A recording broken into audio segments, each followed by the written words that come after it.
What could giant fires, a love triangle, and a chicken factory have in common?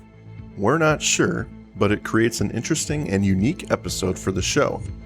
What the agents discover is a deep conspiracy of silence and a community's terrifying, if not cliché, practices. This is not happening. I don't know, Scully. The man's vanished. He hasn't been seen or heard from in 10 weeks. Come on, Mulder. Don't you see what they're doing here? They're wasting our time. They're sending us on some kind of a wild goose chase. Chicken chase. George Kearns was a federal poultry inspector assigned to Dudley, Arkansas, home of Chaco Chicken. I'm not questioning the legitimacy of the case, just their motives in assigning it to us. I mean, doesn't it bother you at all that they're trying to undermine your work? Oh, they may think they are, but on the night that George Kearns disappeared, a woman on the I-10 saw a strange fire in an adjacent field. Yes, I read that report. She claims that she saw some kind of a foxfire spirit. I'm surprised she didn't call Oprah as soon as she got off the phone with the police. Folk tales dating back to the 19th century from the Ozarks describe people being taken away by fireballs. It's supposed to be the spirits of massacred Indians. Those are only legends, Mulder. Well, most legends don't leave behind 12-foot burn marks. That photo was taken by state police in the field where the woman claims to have seen foxfire. This could have been made by anything, a bonfire. I thought so, too. Until I remembered this. It's a documentary I saw when I was in college about an insane asylum. It gave me nightmares. I don't think anything gave you nightmares. I was young. You know, they took me away. They took me away. The fire demons. The fire demons wanted their pound of flesh. But, I'm too fast for them. You can't let them kill you. See, you can't let them kill you. Oh, no. No, don't let them kill you. Don't let them kill you. That's no way to get to heaven. No, sir. No, sir. That is no way to get to heaven. His name was Creighton Jones. He pulled off the road on May 17, 1961 to take a nap. They found him 3 days later so deranged by what he'd encountered that he had to be committed. The state police found his car on the I-10, right in the middle of Dudley, Arkansas, home of Chaco Chicken. Welcome back to the show, everybody. You are listening to This Is Not Happening, another X-Files podcast. I am Andrew, and with me as always is Mike. Say hello to the nice people, Mike. Hello, everyone. Welcome to the show. Just got my bucket of Popeyes here. Oh, yeah, well, it is on brand for the show we're going to be reviewing today. When you watched this show, did you change your perceptions about chicken? Oh, man. Feel bad.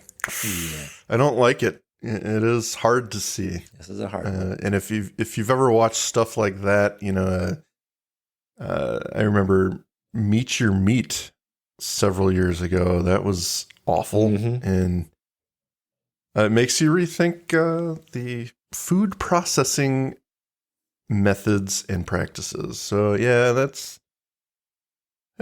rough for Michael. Yeah. Well, we're listening to, might even say that again because that was pretty awful. 2 minutes in. Look at that.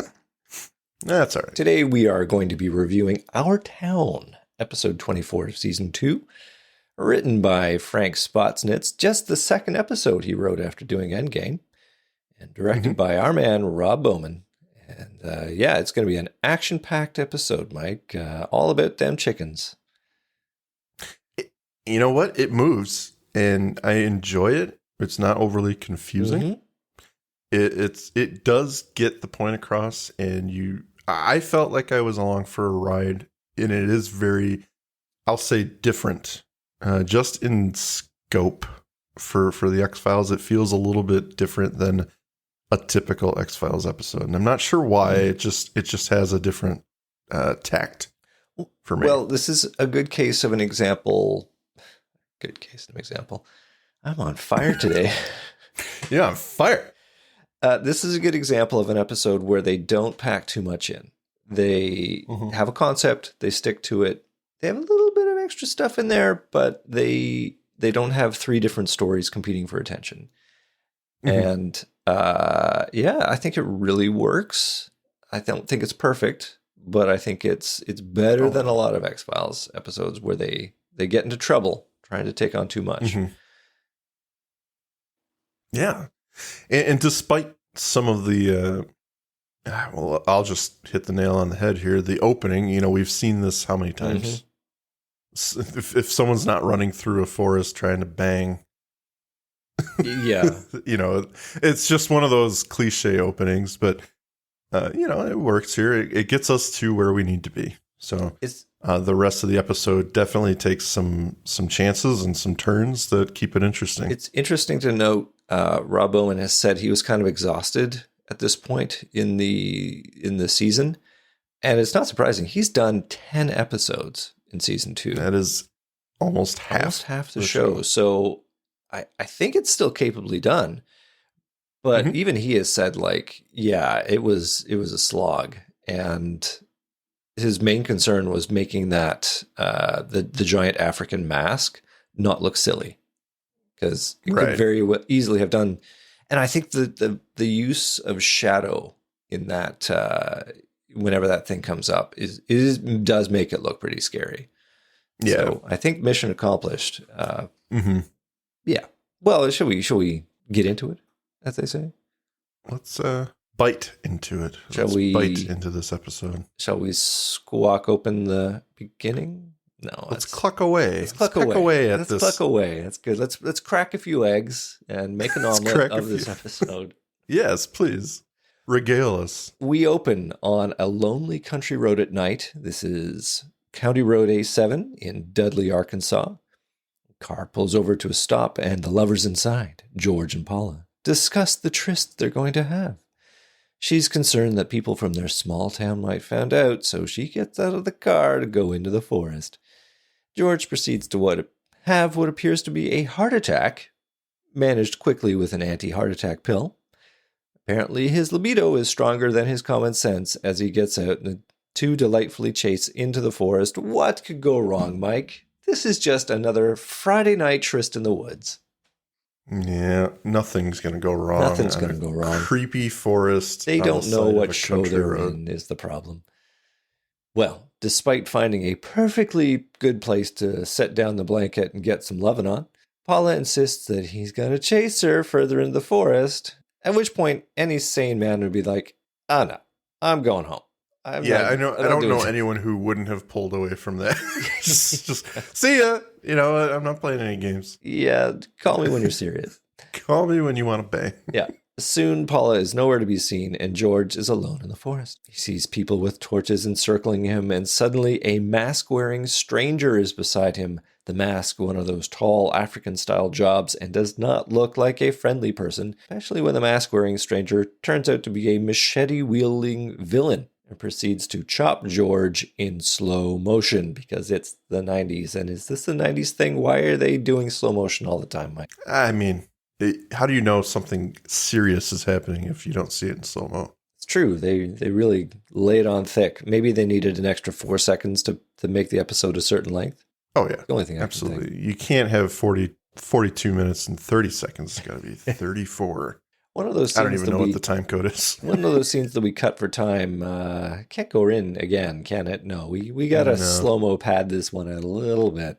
Whatevs. It's a fine little opening death sequence. Did you feel any feels at this point? No, I mean, nothing past the, okay, we've seen this before in countless movies, and it's fine. I think the strangeness of it is definitely there, just given the fact that, okay, they're pulling off on the side of the road, and this woman is having him chase her for sex. Yeah. Luring him into some awful situation, but okay. That's interesting enough. The whole fires in the distance. Okay, something's going on, but what is it? I'm wondering if George knows the end is near. Although I guess at this point, we don't know that he has Creutzfeldt-Jakob disease. But I guess the question is, how does he have Creutzfeldt-Jakob disease? Maybe I should delve into that later because that is the pivotal part of this episode. But he's the first one that has it. So he has this attack, this seizure in the car, and then instantly is like, no, I'm still getting it on tonight. So this is not going to interfere with my good time. Banging this broad. That's right. It's maybe the last broad I ever get to bang. So Yes. The broad in question is played by Gabrielle Miller, who's going to go on to be the voice of Lacey Burrows in the hit cartoon Corner Gas. I don't know if that played so much in the States, but it was a big hit up north of the border. Nice. So, yeah, maybe we'll delve into the ins and outs of the Creutzfeldt-Jakob syndrome further in the episode. But for now, it's just worth noting that George is infected and will cause a problem for the rest of the day later on. Yeah. Back in Washington, Mulder and Scully review the missing persons case of George Kearns in Mulder's office, Scully dismissing it as a wild goose chase. George Kearns was or as Mulder quips, a wild chicken chase. Yes, exactly. George Kearns was a federal poultry inspector inside to Dudley, Arkansas, home of Chaco Chicken. Mulder's interested in the case because an eyewitness described a foxfire in the surrounding area. Tales of people being taken away by fireballs, spirits of massacred Indians. There's a discussion about evidence of a fire in the relevant field, which then leads to Mulder showing a video of crazy Creighton Jones committed to an asylum after encountering something on the I-10 near Chaco Chicken. That's it, Mike. They're off to Arkansas. Off to Arkansas. A lot of exposition drop there, eh? Yeah, there's a lot going on in that scene. And Mulder keying in on this case because of the Foxfire thing and this really loose mental health or mental patient interview that he watched as a kid that supposedly frightened him to not having sleep or something. It's like, okay, it can be disturbing, but I don't know how you're tying everything to this.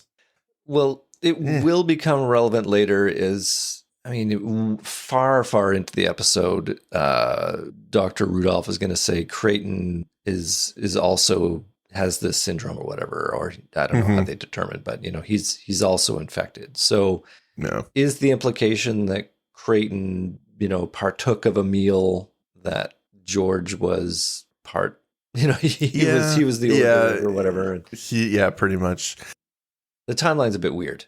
It is a little obscure. We don't quite know how this all started, but the mental patient, by the way, was the homeless man in Jersey Devil, and he will be the gunman at the beginning of Talitha Kumi, and is Hrothgar Matthews. There's a name. That is a name. I was not expecting to read that name. Hrothgar.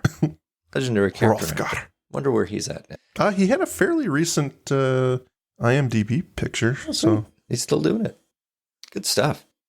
We cut to Arkansas with our intrepid agents examining the scene of the fire. Mulder finds a fork, and Scully finds a witch's peg, spiritual ward, when Sheriff Aarons arrives to greet them and proceeds to shut down their investigation. No evidence of wrongdoing here. Can I help you folks? I'm Sheriff Aarons. I saw you back at the turnoff. We're with the FBI. I'm Special Agent Mulder. This is Agent Scully. We're investigating the disappearance of George Kearns. Oh, well, I'm happy to help you with whatever I can, but I'm not sure how much there is to investigate. Well, Sheriff, a man is missing. Well, we didn't find any evidence of criminal activity, and since nobody turned up, we just went ahead and filed a missing persons report. Well, why didn't you mention this witch's peg in your report? Because these fields are filled with witches' pegs. A lot of these old hill people cling tight to their superstitions. What about the scorched area? Illegal trash burning. I keep handing out the citations. They keep doing it anyway. It's cheaper to pay the fine than haul it to the dump. So you don't believe it's foxfire? Sir, foxfire is nothing more than a ghost story about swamp gas. Listen, I don't know what y'all thinking, but George Kearns was passing through town ever since he got here 6 months ago. How do you mean? Never did fit in. Not at the plant, not even at his own home. It's no big secret that Kearns stepped out on his wife every chance he got. Did he have many chances? Let's just say George is the type of man you'd expect to go chasing some sweet young thing out of town. Is that what his wife thinks happened? Push comes to shove, I'm sure she does. But you're welcome to ask her yourself. Mike, clearly you know who this actor is playing Sheriff Aarons. Yeah. We will see him again in fucking Quagmire. And the movie. At least. In the movie. Gary Grubbs. He's our hapless... Or no. I'm sorry. I'm getting ahead of myself. This is Gary Grubbs. We will see him in the movie as the fire chief. The plant shift manager we will see in quagmire. I was going to say you are absolutely wrong with Gary Grubbs being a quagmire, but I was like, Yeah, no. sure, not 100%. That was my fault. I was ahead of myself. Yeah, you were too excited to drop that nugget. Too excited. Yeah, I like Gary Grubbs. I think he is amazing in this role. He's great. Delivery is just so good. He's just kind of nonchalant, just, another day of work. And he plays the unsuspecting, I don't quite know what's happening. An everyday cop. He's willing to help, but he's put off by too much work. Yeah, ain't nothing to see here, folks, but okay.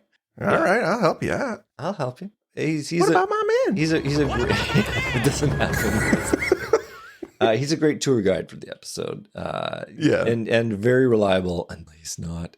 But yeah, he's doing a good job of like, there ain't nothing to see here. What all you FBI doing down here? You all can just go right back home. There's no story. Well, we're going to go to the Kearns residence next, where the agents question Mrs. Doris Kearns, who's going to back up Sheriff Aaron's story that Mr. Kearns was probably going off with somebody else, stepping out.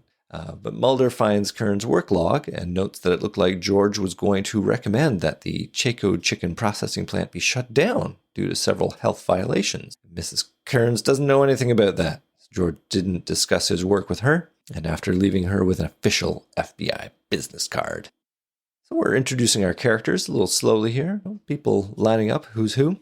Yeah. Nothing untoward. So it's giving us some possible motive as to his death and for whoever did what. And it's also painting the man in a very bad light. He's a cheater. Mm-hmm. His wife was in the know of it, but they just didn't get divorced. And him leaving town, or suspected to have left town, it's just a formality, as she says. So yeah, they're doing. She's okay in a sense. She's worried about him, but at the same time, him being gone is nothing new to her.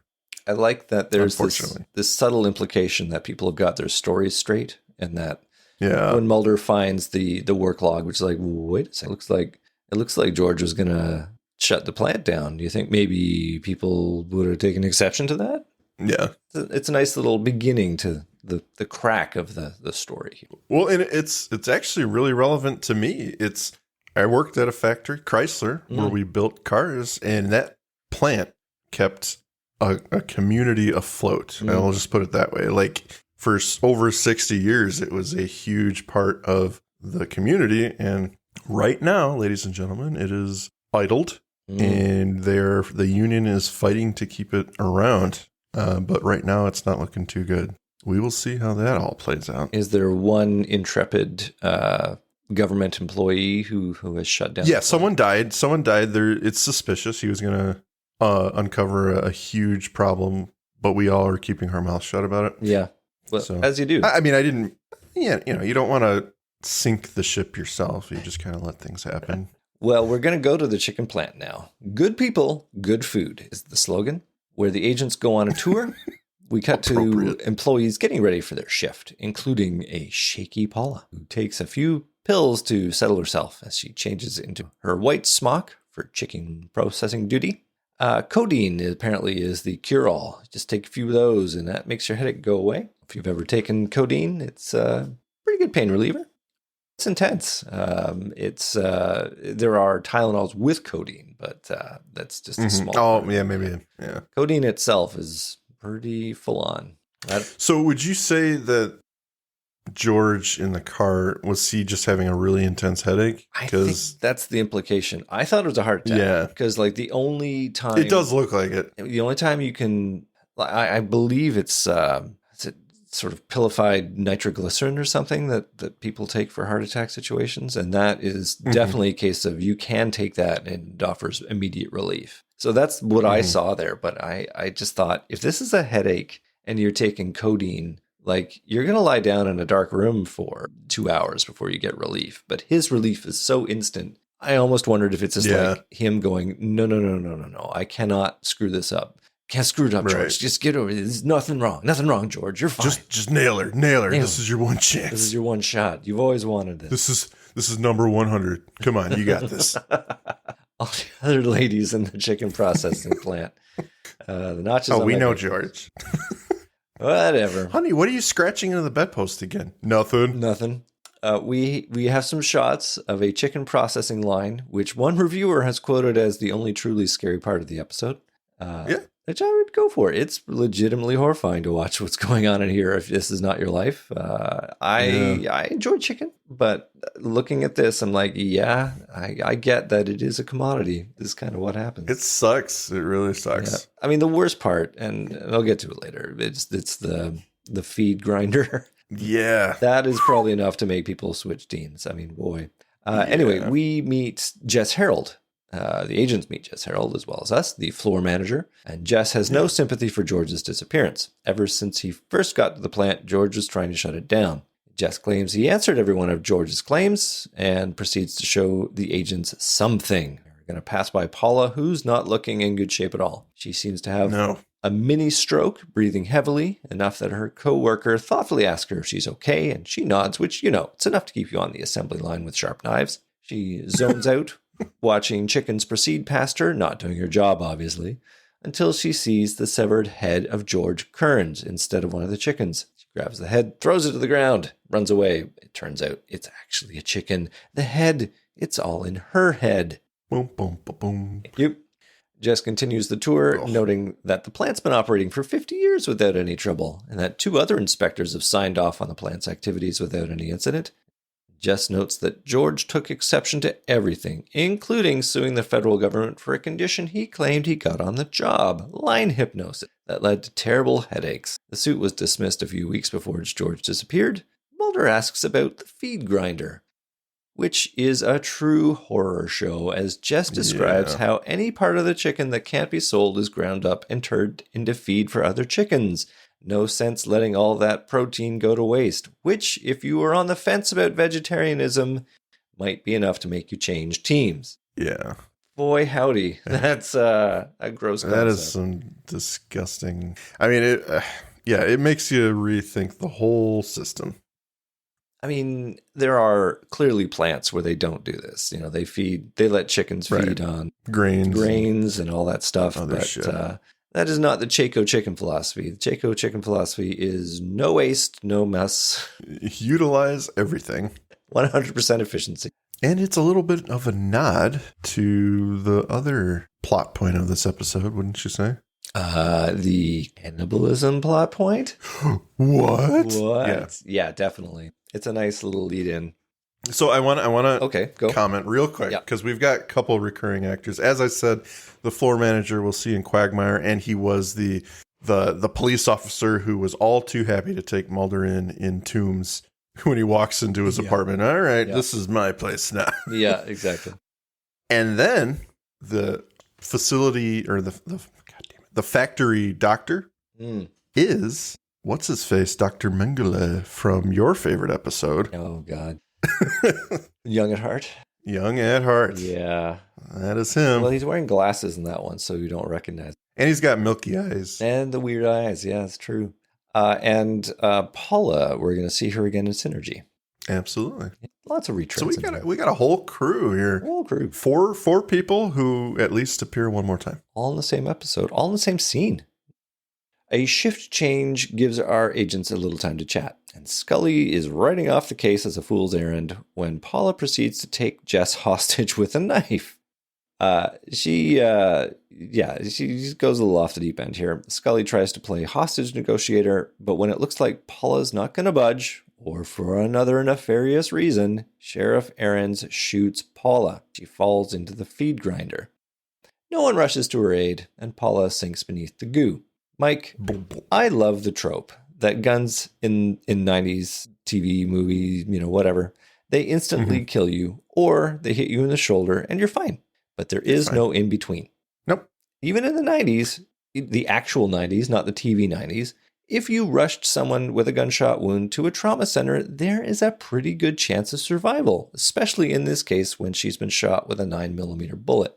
But yeah, she's just 100% dead. Even in the last episode, even in Soft Flight, when Dr. Davey, not Chester, when he gets Chris. shot at the computer, it's like we don't know where he's shot. He's not shot in the head because he falls forward and we see the back of his head. So he's not shot there, but he is just 100% stone cold dead. He falls forward, Done. Yep, done.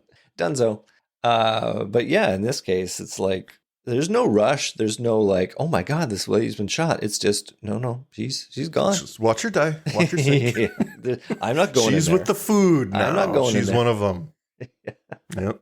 No waste. Okay. Well, after the commercial for Popeye's Louisiana Chicken, Paula is zipped into a body bag and wheeled out as Jess Harold is patched up. He has no idea why Paula snapped Dr. Vance Rudolph to Jess's wound, but he quickly moves off to get back to work. No time off for this guy.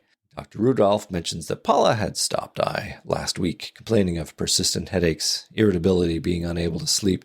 Good doctor doesn't tend to much other than hand injuries, so mental illness is a bit out of his depth.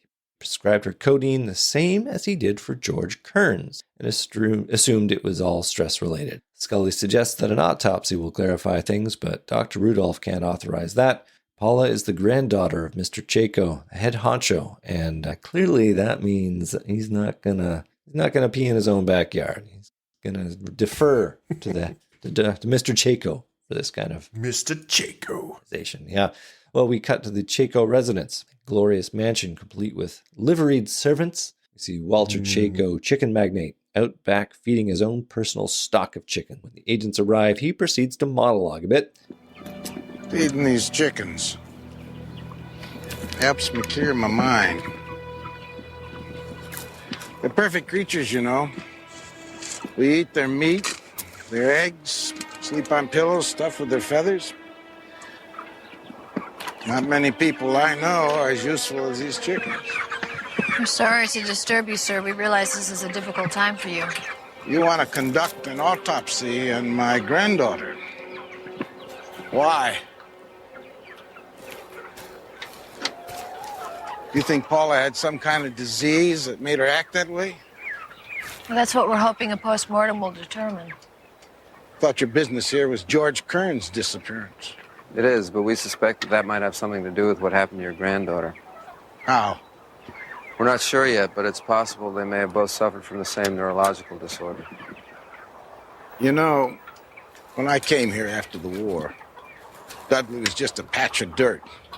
I built that plant and put my whole family to work there. We made this town one of the biggest chicken processors in the nation. We couldn't have done that with troublemakers and layabouts. I assume you're talking about George Kearns. Men like George Kearns don't build things.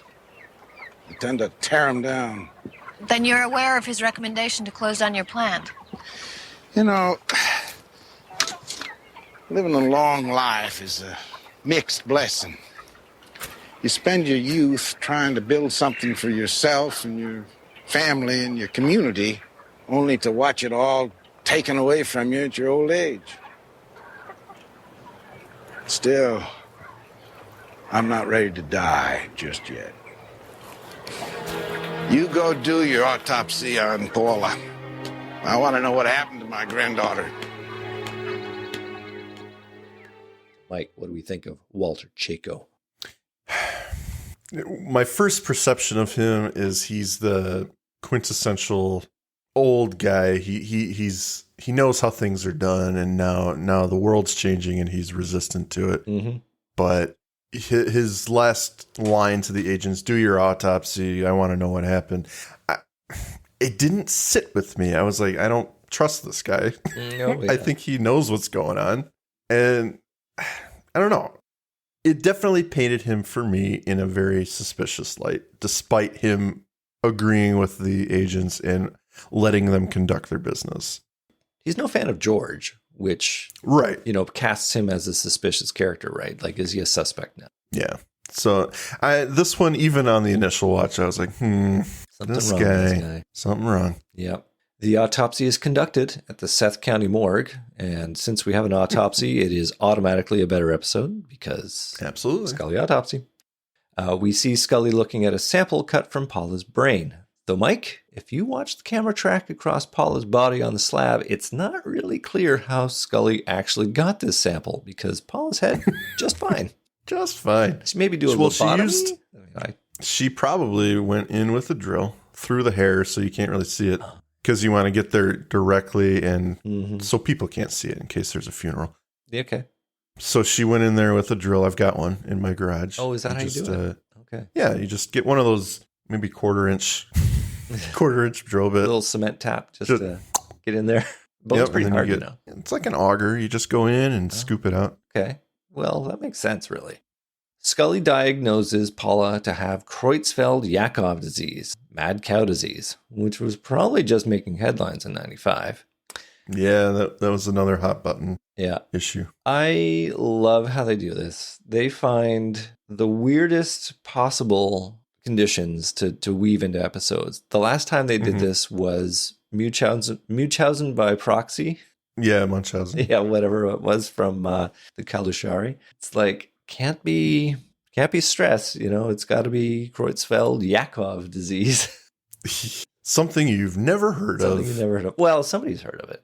And now you are educated when you watch the X-Files. Funny enough, I was watching something a few months ago, and I think I posted it on the page. That was actually something that someone was diagnosed with in a documentary I was watching or something. I was like, our town, someone's actually got it. Oh, wow. I don't know. Yeah, and I guess it is the case. It can't be diagnosed short of an autopsy to look at brain samples. But it does explain Paula's symptoms, and she apparently would have died within a few months. Mulder offers up some truly bizarre evidence concerning Paula. Apparently, she was born in 1948, would make her 47 years old, except that she looks like a sprightly 20-something. Yeah. How is this possible? Born in 48. What the hell? What the hell? If that's the truth, everyone's going to want to know what she does to keep herself looking so young and so vibrant. What is your secret, Paula? Later on in the car, the agents discuss how unlikely it would be that both George and Paula contracted Creutzfeldt-Jakob. It's hereditary, but not communicable. Mulder quips it's a lot more likely that Paula is than she's actually 47 years old when a delivery truck from Chaco Chicken drives toward them, swerving out of control. Mulder's swift reflexes allow him to dodge the truck but dive into a culvert while the truck careens off the road into a pond. The agents rush to the pond, which is filled with red goo and chicken feathers and grossness. Later on, unless you're about to say something. I always wonder if, I mean, I know ADR is a thing, and I really hope they didn't crash a truck full of chickens. I don't think they did. I suspect that they added the chicken squawking in post. They added, you could see them moving around in the cages when the agents go to the truck, but I just feel bad. I'm sure they just placed them on the already crashed truck. Oh, yeah. And I'm sure that there's a lot of prevent cruelty to chicken people on the set. Absolutely. Well, later on, the truck is hoisted from the pond, Scully confirming that the driver had the same symptoms as George and Paula, Creutzfeldt-Jakob disease. Scully has a sick theory. If someone put George's body into the feed grinder at the plant then, as a prion disease, anyone who consumed the chickens that consumed George would contract the disease. Mulder notes that chickens shipped from Dudley are moved all over the country, so there should be cases all over, not just in Dudley. Mulder notes the weird condition of the water, red with a slight case of goo, and calls over Sheriff Aarons. Aarons casually mentions that it's just runoff from the plant. Mulder wants it dragged to see what's there, and Aarons is resistant until Mulder suggests he can get some FBI personnel to do it, at which point he says, "Oh yeah, I'll do it." Cheerfully. What about my man? I'll have to do it. The condition of that water should make you despair for the work of the FDA. Can you imagine living in that community and like, yeah, it's just a river. The smell coming off this plant has got to be unbearable. Yeah. I hope they decided, okay, we're building this. Let's put it in the middle of fucking nowhere because it's got to be at least 2 miles from civilization to be bearable to live in this place. How can that possibly be healthy to just pour your effluent into the river? The chicken runoff. Like, what does that actually mean? I'm sure there's something you can do to clean that shiz up before it gets into the river. Look how green that shrubbery is, though. It's pretty healthy. It's getting all the nutrients. True. I hadn't thought of it like that. Maybe this is actually a good thing. It's the case. Anyway, later on, the dragging has produced a net full of human bones, and Mark Snow's eerie soundtrack lets us know this is not right. Go to commercial. Probably a commercial for Chick-fil-A at this point. Yeah, Chick-fil-A. Yep. They're terrible people. All the bones are then sorted and laid out for identification. Scully is examining them. Mulder enters, letting us know that Sheriff Aarons is still pulling bones from the water. Scully's identified 9 distinct skeletons, including a positive ID on the bones of George Kearns. Further, some of the other bones are as much as 20 or 30 years old. All the bones share a strange detail. They've been smoothed and buffed at one end. I thought that was a weird touch. Do you have any thoughts on that? Which part? The smoothing of the bones? I think it's clever because it gives them another angle with which to pursue this, because it wouldn't just be... It's not natural. It's done by a human. Yeah, it's not natural. This has been done to them. So, I mean, you're going to have some smoothing from the current of the stream or whatever, but you're not going to Mulder have says this the water was slow moving. Yeah, well, that's what I was going to say. Not enough to do what it's doing. So yeah, it definitely implies that an actor has done this, committed specific. This. I think it's clever enough to be interesting for the viewers. It's real, and I 100% believe that is a thing. So somewhere, yeah. I mean, if you were to boil bones, this kind of thing would happen. So it gets our agents to look at the case differently. They know there's something. Well, there's something going on outside in the hallway. Mrs. Kearns has arrived to speak with Sheriff Aarons. She wants to know if it's true that they've found George. Sheriff Aarons tries to soothe her with his country charm and confirms that's so. But she runs off, despite his claims that they'll take care of her. Doris! What about my man? Oh, shit. Yeah. What about my man? He's a rogue I'll have agent. my man take care of you. Over at the chicken plant, Jess Harold is managing his staff as we see Dr. Rudolph in a long shot. Harold and Rudolph share a meaningful glance. What is this glance? Yeah, Jess goes to find out what's the what. The two have a conversation in front of some chickens. Rudolph drops some exposition, both for us and for Jess. The bones have been found in the water, and they are up to 4 people who contracted symptom. A nervous-looking Rudolph says that someone has to tell Mr. Chaco, and Jess confirms, I'll do it. He'll listen to me. Surely he will solve everything. All right, this is the plot pivot. This is where we know that it's more all than the one people. person. Yeah. They are complicit. The scope is widening. Back at the police station, Mulder has the results of a search for missing persons in the area. In the last 50 years, 87 people have gone missing in the Dudley area alone. Now, Mike, statistically, is that maybe a low number? No. I think, honestly, for this area, it's probably very high. Well, certainly the way Mulder delivers that line, it sounds like he thinks it's probably pretty high. Well, yeah. I mean, to bring it back to humbug, we were joking about 48 people going missing over the span of 10 years or whatever. I did look back at that and realize that it's over a long period of time. So I think that our initial blast on that was because I thought it was in a very short span of time. Like in the last 48 year. people in like a year. Yeah, I thought, wait a second. That is an epidemic. I think, as you say, it was like 25 years. So probably should have said something. But we're hacks. We don't know what we're doing. We don't know. Scully has arrived with a bucket of Chaco chicken. That's awesome. Yep. Mulder exercises his superpower. He's come to the conclusion that the good people of Dudley aren't just eating chicken. They're eating people. This would explain how Paula contracted Creutzfeldt-Jakob disease, but it's not just that. Mulder posits that somehow this practice has allowed them to extend their lives. He has the good grace not to offer an explanation for how that's possible, but he just points to Paula as the example. He wants to go to the courthouse to get the records on people's true age, so off they go, with Scully in the end deciding that maybe chicken is not. Yeah. Nice. To be fair, I question her choice in dinner. Well, in doing that in the first place. Yeah, exactly. Yeah, exactly. You've already seen the feed grinder. Would that not put you on? You've been to the plant. You pulled a poor woman out of the feed grinder sludge. Yeah. So maybe not get a bucket of chicken tonight. Well, we have seen her do an autopsy, take pizza out of somebody's stomach, and then go, that sounds good. I could do that. Mushrooms. I think she's got an iron stomach, that one. She does. That's what she we does. Learned. Well, we cut to the Chaco mansion as Mr. Chaco closes and locks an elegant armoire. Jess Harold makes his case that Mr. Chaco needs to do something. Chaco says he's going to handle it. Mrs. Kearns arrives, telling him that she just can't go on doing this, can't keep lying about George. He's falling apart. But Chaco's silver tongue convinces her that everything is going to be okay, and she leaves reassured. Jess suggests that something be done about Mrs. Kearns, but Chaco's backbone is the strongest, saying that once we start turning on ourselves, we're no better than the animals. No but boy. It's the FBI they need worried about. They're the real problem, said with a sinister backdrop.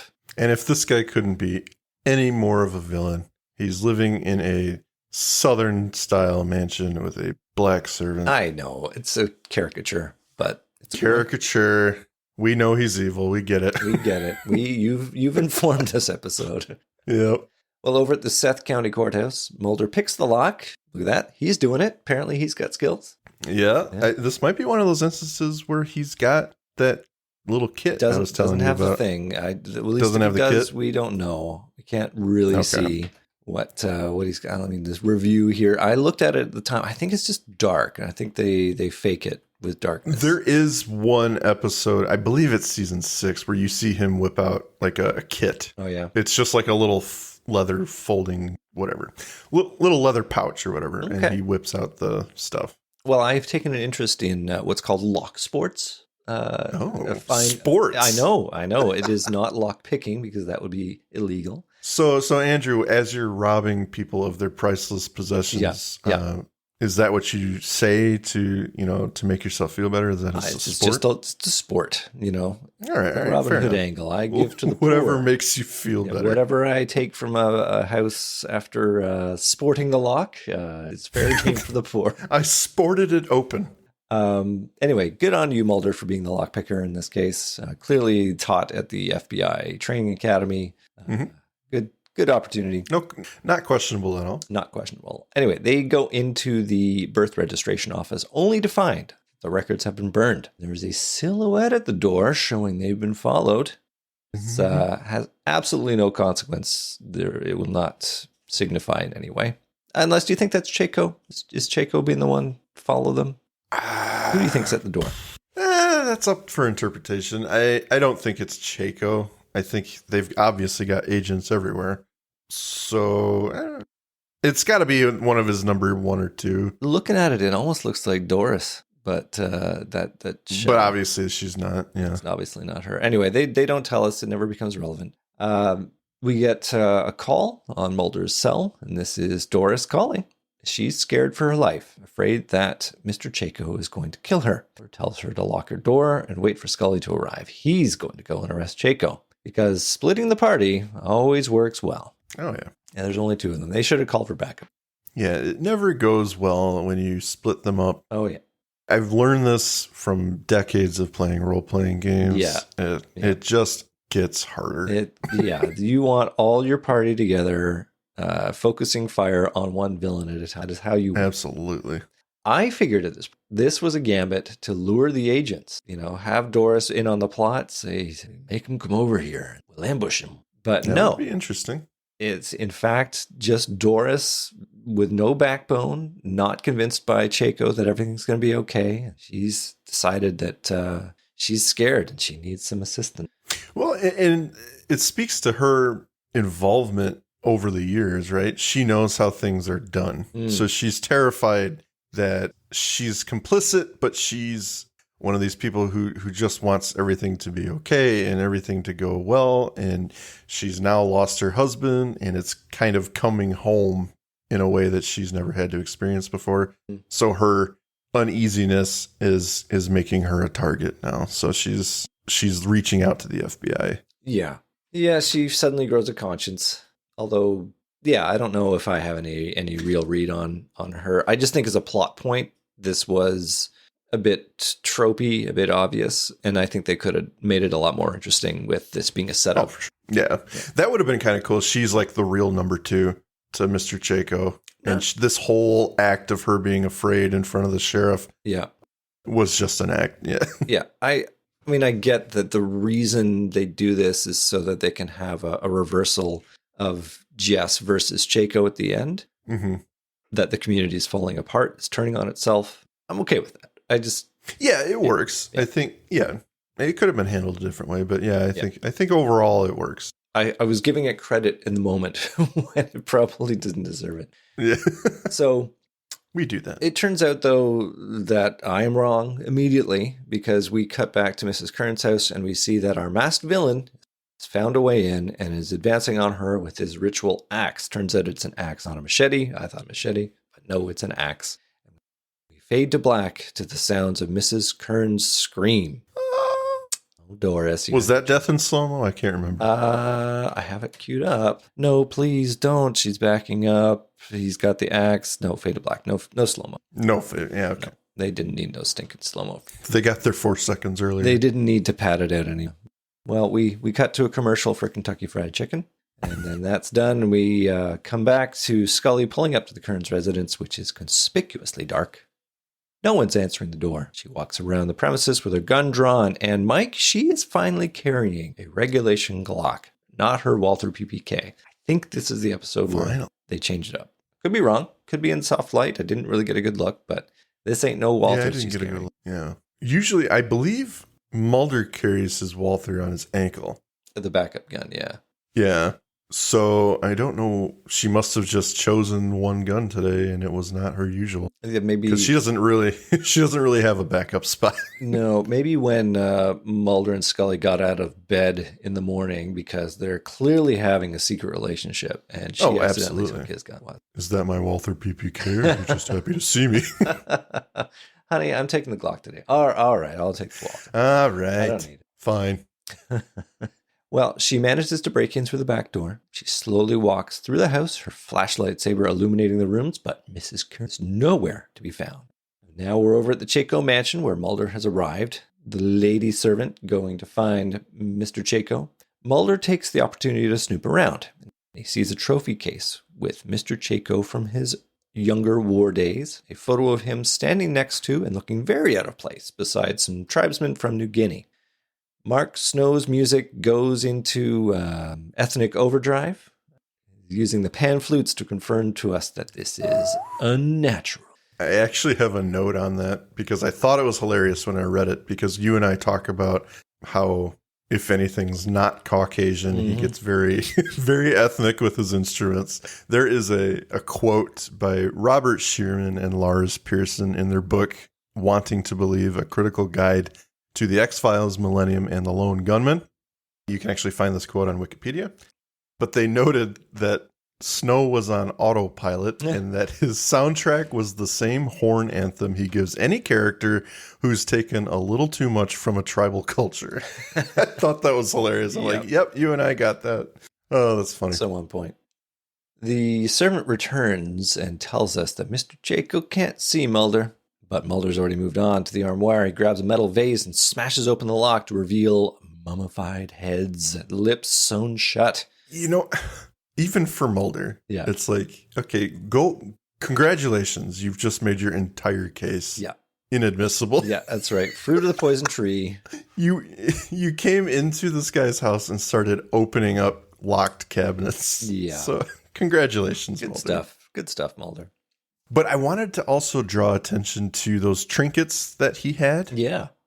One of those looks like a pelvis wand, like a tailbone wand. Do you see that thing? It's like, what the fuck is this? It's super important to the people of New Guinea, but I have it here in my mansion. Yeah. Yeah. Yeah, it's a weird little collection. But boy, you think that they would have noticed that the first time they're in the house. Yeah. We return to Mulder, who calls Scully. Chaco's not at the house. Scully confirms that Mrs. Kearns is missing. Mulder assumes Chaco has taken Kearns, and we see a shadowy figure of Chaco stalking Scully. Over the phone, we hear Scully get cold-cocked, confirmed as we return to see Scully on the floor, KO'd, with a trickle of blood on her forehead.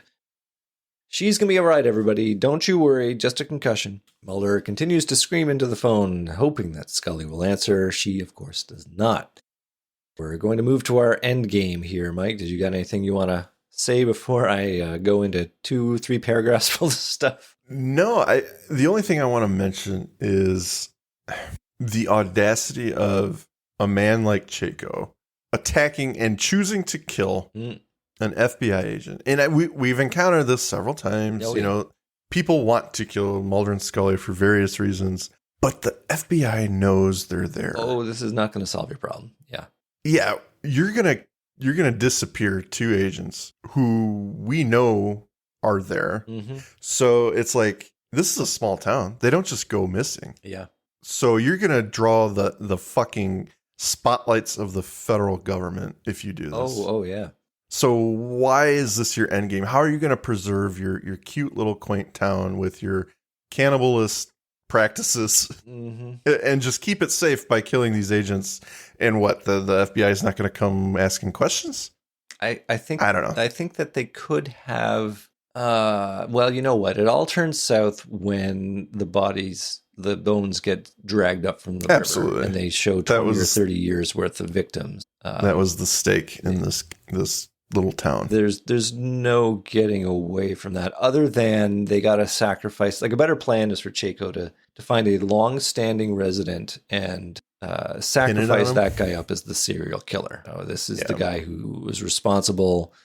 Although Chaco's connection to New Guinea, like, ooh, that paints him in a bad light. Yeah. The only other thing is if Chaco had a particle accelerator. Yeah. That would be a really good way to get rid of some bodies. Just zoop. Every victim. Shadow on the wall. That's all that's left. Yep. It's just a pile of bone shadow. All right, into our end game. We cut to a field at night. People of the town stand in line to receive their portion of the meal portioned out by Dr. Rudolph. We see a bonfire in the background lighting up the scene. There are dozens of people here, all taking part in this ritual. Chaco arrives, berating the people for turning on Doris Cairns, a confirmation that perhaps the good townsfolk are dining on Mrs. Cairns. Chaco is marching a bound and gagged Scully through the collection of people. It looks like Jess Harold has taken control. Chaco basically tells them they're all wrong, that once they turn on themselves, it's all over. His words fall on deaf ears. When Harold threatens him, Chaco pulls a gun, but he's quickly restrained. To the strains of jungle drums, Chaco is brought to a head restraint where our masked villain dispatches him with a single stroke of his ceremonial axe. We see Mulder driving the bonfire in the distance. Will he arrive in time to save Scully? Scully is next on the chopping block as she is locked into place. She sees the bloody axe being brought into position. Mulder pulls up and runs towards the bonfire as the axe is raised. And of course, in the nick of time, 2 gunshots ring out, the villain falls. In the confusion of running people, Jess Harold has collected Chaco's gun. He's aiming at Mulder, but the crowd batters him as they pass, and he is trampled. Mulder rescues Scully from the head restraint, and they reveal the identity of the masked villain. It's the only character left, of course, Sheriff Aaron. The hell is Well, like, that was an action-packed sequence. What did you think? I like it. It's interesting. It shows the town unraveling and Mr. Chaco coming to blows with his number 2, and his unwillingness to change his ways and adapt to the ever-changing world is what gets him killed. Yeah. So my beef with the scene is that Mulder didn't just plow straight to the bonfire with his car. It's a valuable weapon, he could just drive over a lot of people. Well, I'm not even saying fucking speed bump these people. I'm saying, like, drive your car closer because you can make it. It looks like it's not like it's high brush or anything, but it's true. Get right up. He chooses to stop at the street and run the rest of the way. So I don't know. You know what he should have done is just driven up, rolled down the window, pop, pop, pop, pop, pop. Absolutely. Yeah. I mean, yeah, it's not a big beef, but I think he could have driven closer to be more on time instead of the nick of time. The scene was definitely working to the point of, like, will he make it in time? And he will. I mean, for God's sake, this is the classic case of, yes, our protagonists are in peril. And the question is, how are they going to get saved? Not will they get saved? Of course they're going to get saved. Like, there's still episodes left in the season. They're going to be saved, but how are they going to be saved? Yeah. Anyway, they are saved. And in our epilogue, the state troopers arrive at the Chaco plant. The USDA decided to close the plant, and Scully's monologue reveals that 27 townspeople have come down with Creutzfeldt-Jakob. Further, Scully gives us some backstory on Chaco having been shot down over New Guinea, spending 6 months with a cannibalistic tribe, and court records reveal that he was actually 93 years old at the time of his death. But I guess, there's the secret to cannibalism, keeping yourself young. I don't think the episode really leans heavily into that, but I guess that is the reason for what they're doing, not just because they can. Well, and the nut jobs on the right will have us believe that that's what all the famous people do to young children. Oh, true enough. If you've heard that one. Yeah. They eat them. Our final image is chickens eating goo from the feed grinder, including a lock of hair that looks suspiciously human. And Scully informs us that Chaco's body fade out. He is now one with his chicken stock in a classic comeuppance, you get what you deserve kind of play. Mm-hmm. So, question is, before we get into final thoughts, I just wanted to dissect the plot a little bit. These 20 or 30 bodies that they have been dining on over time, these are all ne'er-do-wells, people that don't fit into the community? Is that the implication? Pretty much people who don't want to adhere to what's going on, they get axed, literally. Yeah.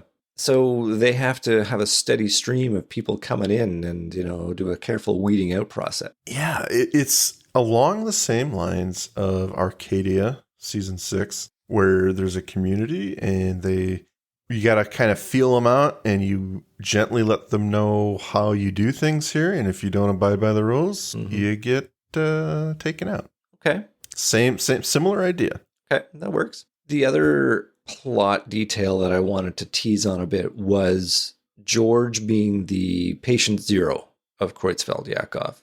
The assumption of the plot is that he acquires this condition by virtue of doing his job at the plant. Does that track? Because he then goes on to sue the government. Yeah, I think so. I think you're on the right path. So maybe he just ate some uncooked chicken? Is that... I think something like that. Yeah.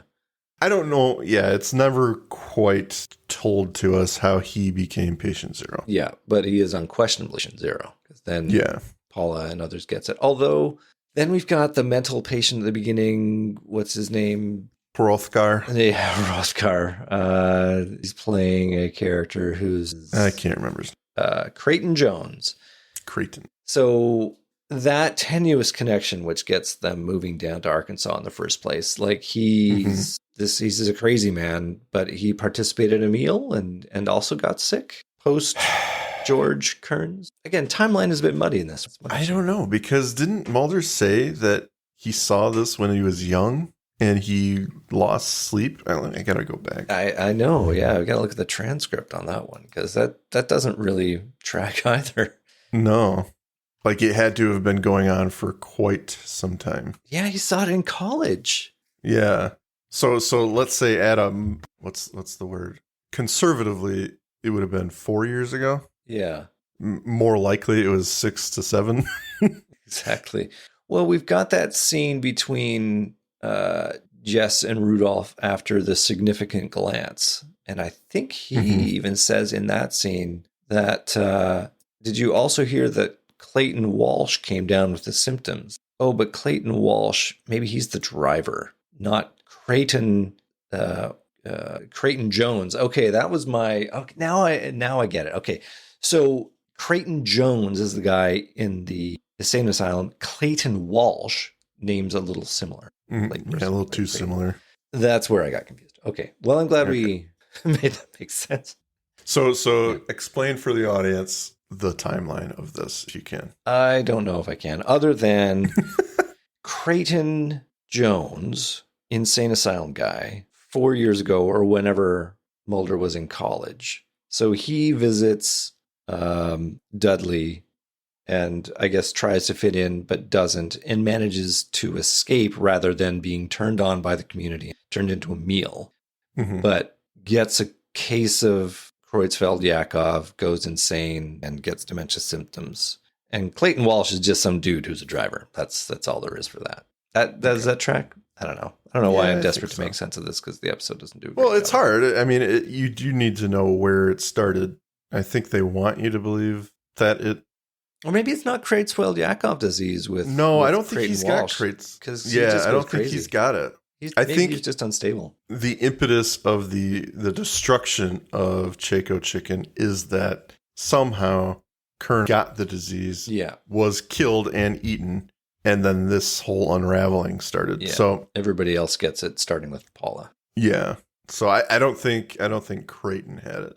No, and it doesn't. We could be horribly wrong. Audience, please correct us. We are lost on this one. If you've got the spreadsheet which has itemized the plot timeline, please share it with us, because this one plays a little fast confusing. and loose with the plot elements. And I'm not sure that insane asylum thing was actually necessary, other than... Oh, it's not. It's so tenuous to get Mulder on the scene here. Like, how does he even know what he's talking about? Yeah. Like, I think that they would go just on the basis of Foxfire. You know, that's all he needs. I got 10 X-Files with Foxfire. I'm going to go. Yeah, I mean, just the fact that this insane asylum guy was relatively close to the case that they now have on their desk. Yeah. Just in location or whatever, that it's like, I don't know that that's necessary. Yep. Well, Mike, shall we devolve? Shall we hatch our final thoughts? Yes, I think we should. I'm going to keep this one short. I like the episode. It's not typically on anyone's list of great X-File episodes. I don't think I hear it on anyone's list, but I think it's pretty enjoyable. It's a little bit different. Mm-hmm. Just the direction they went with it. It's the obscure disease was, interesting for the time. As we mentioned earlier, Mad Cow, pretty relevant. There's a little bit of humor in there, with Scully walking in with that bucket of chicken. Yeah, it's subtle, but it's enjoyable. Yeah. And then the slow unveiling of the plot antagonists was cool, just because it's like usually it's one antagonist, but then it's slowly getting bigger and bigger and bigger. And then, the title of the episode gives you that hint of how this is going to turn out. Mm-hmm. It's going to be a possessive town that does things their way, but overall, I think the mystery developed pretty well. Yeah.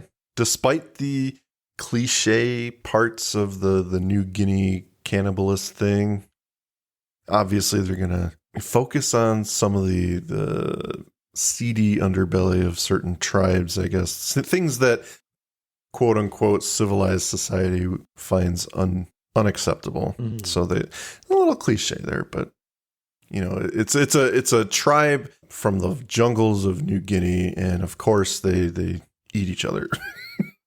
But it's all for a very good reason. They all live forever by reading. They all live forever. Yeah, it's a very nice cannibal. That's fine.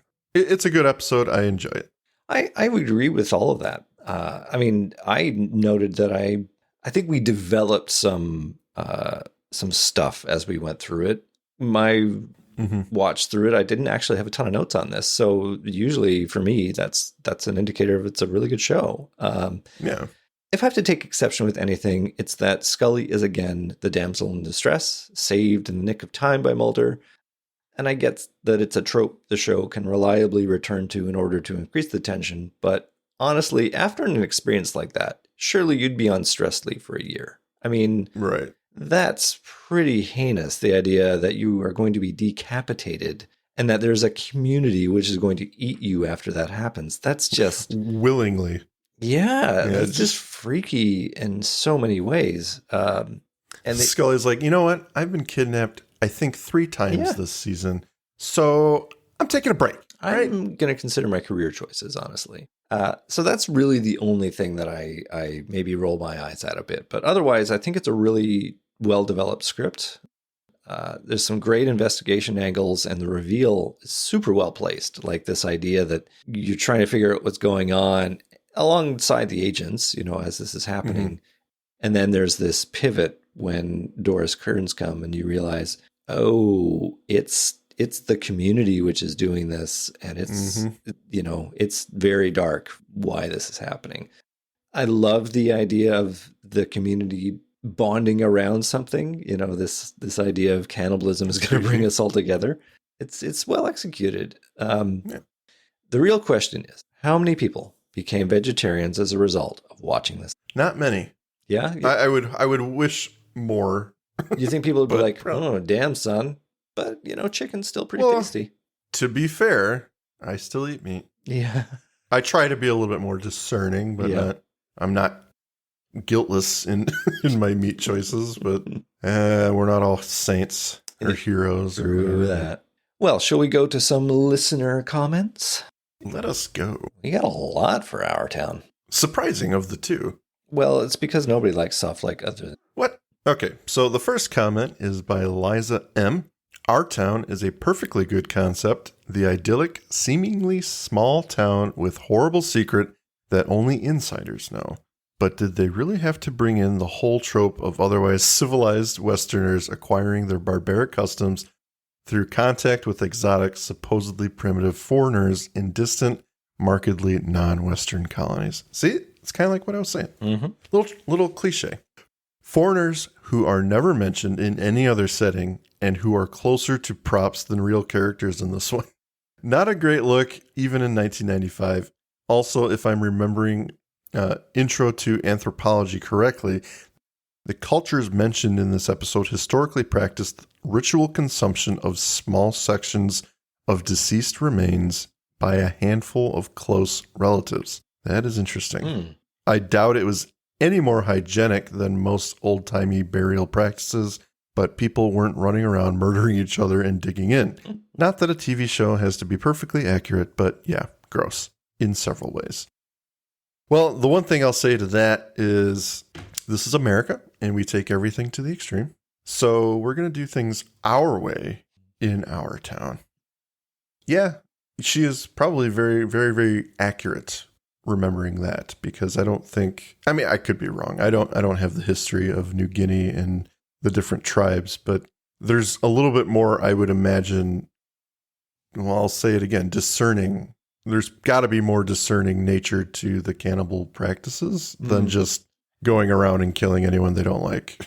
Well, just eating. I think a better version of this episode would have been the takeover of the practice by Jess Harold happens earlier, and that what we see of Chaco is a man who has lost control, and he is trying to exert some control back. Instead, it pivots immediately in this episode. And if it was a case of him saying, we don't have to do this like this, you know, when I was with the tribe, they only ate a little bit. Oh, you are eating too much. Maybe what it is when they eat the entire body, the life extension is dramatic. You know, you get superpowers, right. But you do too much, and you get a huge.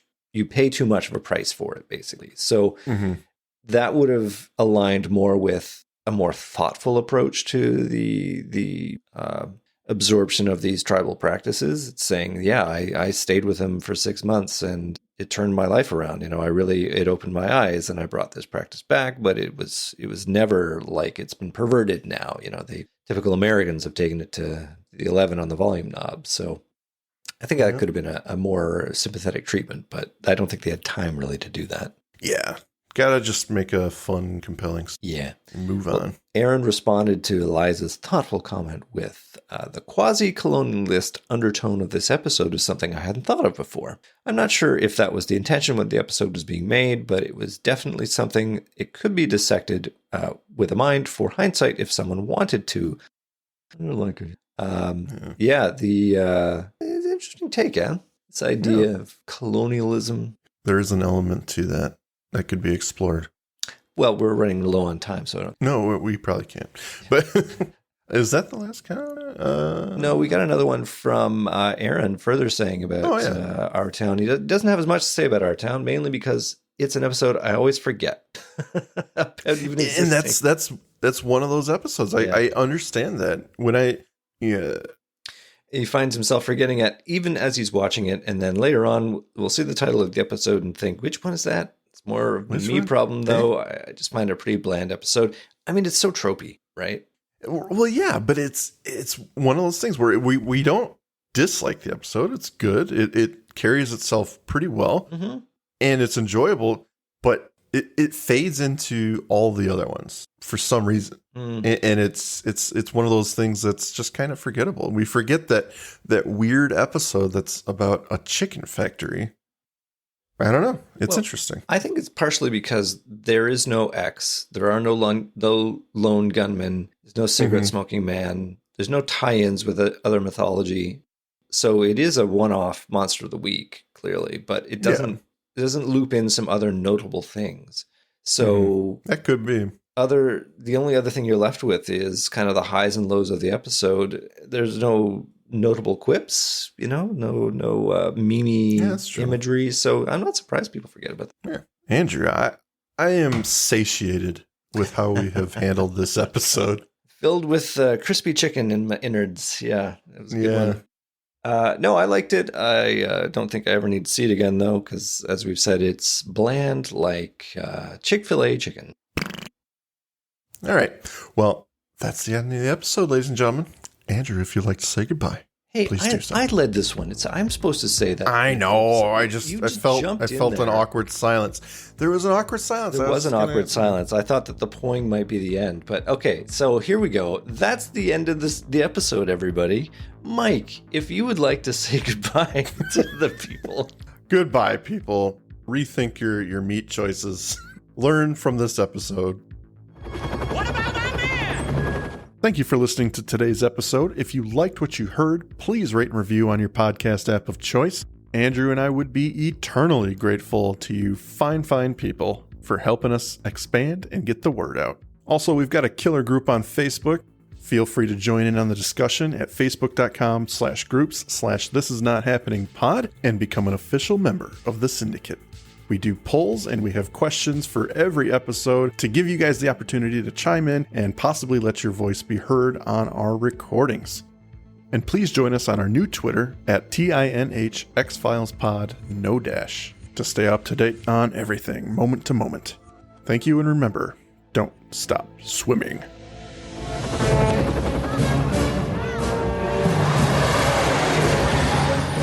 The hell is this?